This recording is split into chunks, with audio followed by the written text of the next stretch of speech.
Good morning, praise be the Lord.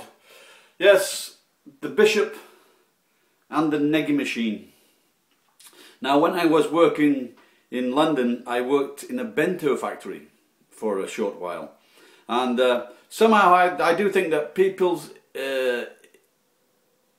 inner emotions take over sometimes, and I was putting neggy through the neggy machine to cut up into small pieces to put in bentos.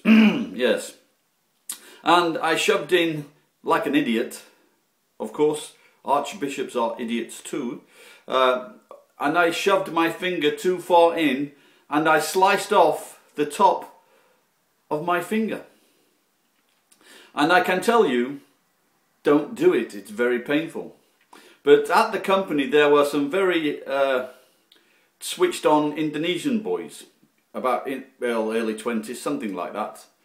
And what he decided to do was to cover the gaping end of my finger with blood gushing out in salt to kill all the germs. Now let me tell you this. You've heard of the phrase putting salt on the wound.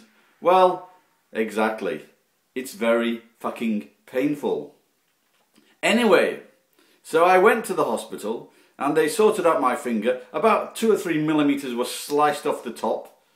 And I finished work early, of course, and I phoned my friend Alec.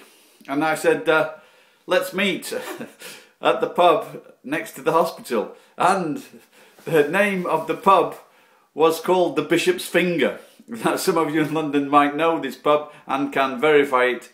But if you look at my, if you can look at my fingers there, you can see one is, I don't know if you can tell it from there, but one is, it did regrow, but one is a little of a funny shape, this right one here, because that was my neggy poking in machine finger. Anyway, so that's the story of the bishop and the neggy machine. Please be careful when using neggy. Bye bye.